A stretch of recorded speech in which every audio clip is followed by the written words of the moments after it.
hijackers who overwhelmed passengers and crew while they took control of their respective aircraft.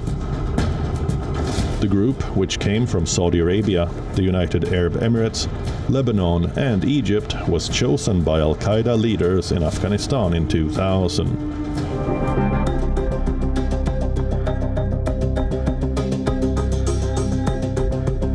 Osama bin Mohammed bin Awad bin Laden founded Al-Qaeda in 1988.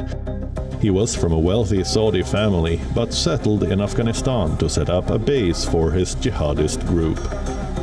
The Taliban ruled the country for 5 years between 1996 and 2001. Its leader, Mohammed Omar, formed ties with bin Laden as he plotted an attack on the United States.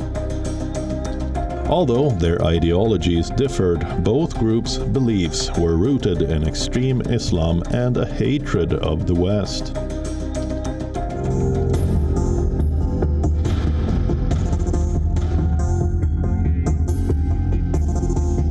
On the 2nd of May 2011, almost 10 years after the 9/11 terror attacks, America avenged its citizens by neutralizing the world's most wanted terrorist, Osama bin Laden. We recall the operation and the manhunt that led to it. After a decade-long manhunt, in the year 2010, the US intelligence agency was able to track a man who was one of bin Laden's closest couriers.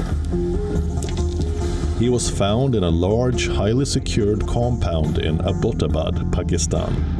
The compound's extensive security features prompted suspicion that it could be bin Laden's hideout.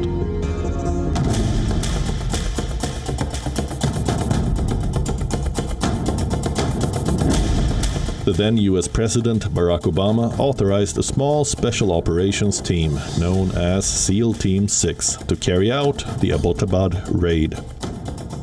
The team began their 1-month-long training on a replica of the compound, and on May 2, 2011, 2 stealth Black Hawk helicopters carrying 25 Navy SEALs took off from Afghanistan and reached the Abbottabad hideout.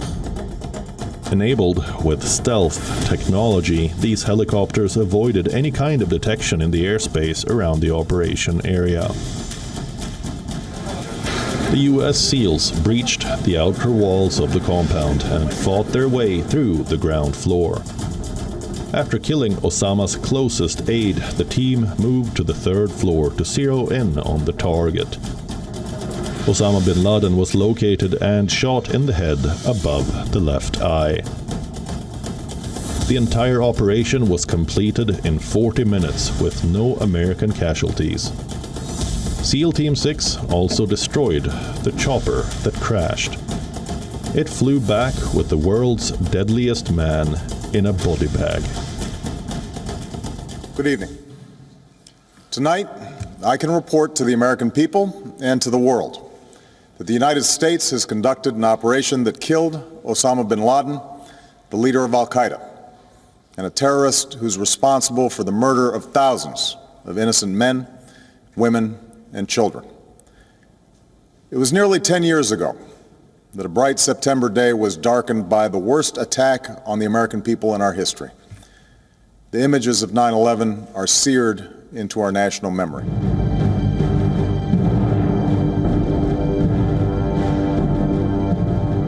On the 5th of September 2024, ahead of 9/11 commemorations, the National Security Agency revealed aspects it never disclosed before.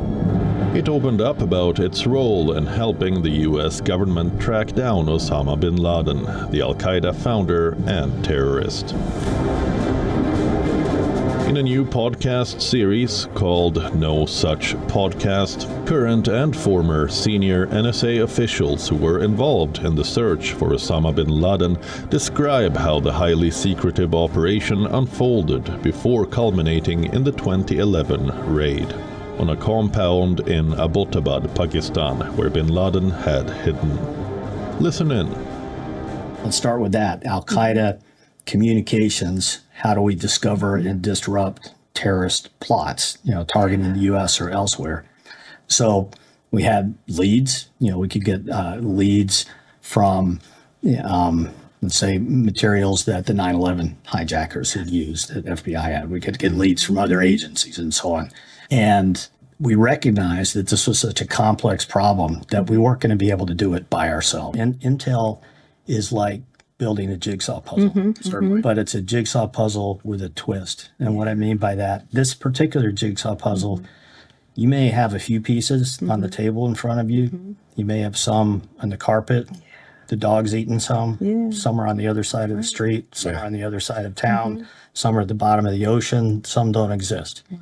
Your job as an Intel analyst is to find as many of those pieces as you can, by whatever methodology you can, working with partners or others. And then you've got to put together those pieces without a box top telling you how they go together. So it's really, it was a mosaic of different data pieces being pulled together to present the likelihood that bin Laden could very well be in that compound. And we didn't know for 100% certainty until actually the raid took place.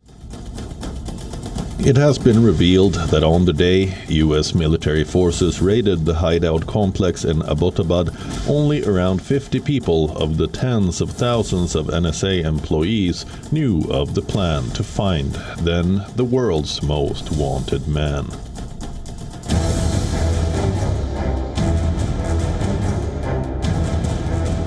While Osama was considered the mastermind of the attacks, Pakistani terrorist Khalid Sheikh Mohammed was the operational planner. Mohammed came up with the calculated innovation of using hijacked planes to attack the United States.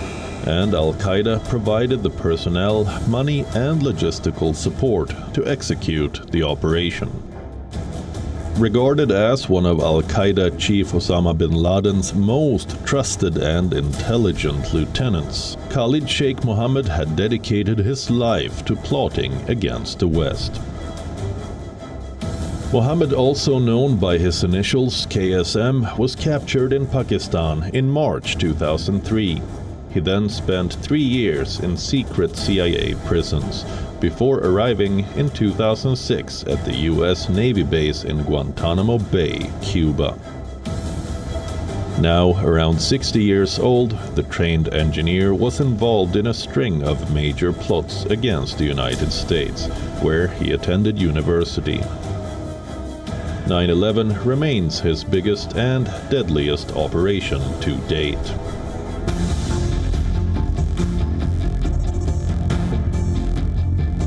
"20 years after Khalid Sheikh Mohammed was arrested on the 31st of July this year, he and 2 accomplices reached a deal with prosecutors, which would have reportedly seen them avoid a death penalty trial. Such a proposal was detailed by prosecutors in a letter last year, but divided the families of people killed in the 9/11 attacks, with some still wanting the defendants to face the gallows. After beginning negotiations in March 2022, the 3 men agreed to plead guilty to all charges, including the murder of the people listed in the charging sheet. But 2 days later, Pentagon Chief Lloyd Austin revoked plea deals with 3 suspects. This is what Lloyd Austin said in a memorandum addressed to Susan Escalier, who oversees the Pentagon's Guantanamo War Court. "I have determined that in light of the significance of the decision to enter into pretrial agreements with the accused, responsibility for such a decision should rest with me. I hereby withdraw from the 3 pretrial agreements that you signed on July 31st, 2024 in the above-referenced case." That's not all. Austin overruled and removed the military judge who oversaw the deal. The government faced the difficult challenge of advancing a case that had stalled over the 2 decades since Mohammed's capture in Pakistan in 2003. The military trial against Mohammed and his alleged co-conspirators was delayed for years, as the U.S. tried to determine how to handle the issue of torture used against Mohammed and others at secret CIA prisons. The issue posed a legal problem for prosecutors about whether evidence obtained through torture was admissible in court. The trial was set to begin in January 2021. but delays brought about by the resignation of 2 judges and the coronavirus pandemic pushed the date back again. The Biden administration has made it a priority to close the Guantanamo Bay detention facility in Cuba, where the defendants are currently held, repatriating several detainees who were no longer considered significant threats to national security. But dozens of detainees, like Mohammed, remain in the facility.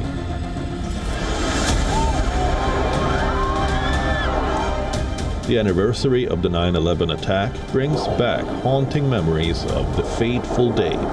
It has been 23 years, but the painful recollections refuse to fade. In many ways, 9/11 reshaped how Americans begin to think of terror, war, and national security. However, the threat of terrorism still looms large, not just in the US, but across the world. The ultimate goal of national powers to eliminate terrorism remains an unresolved quest.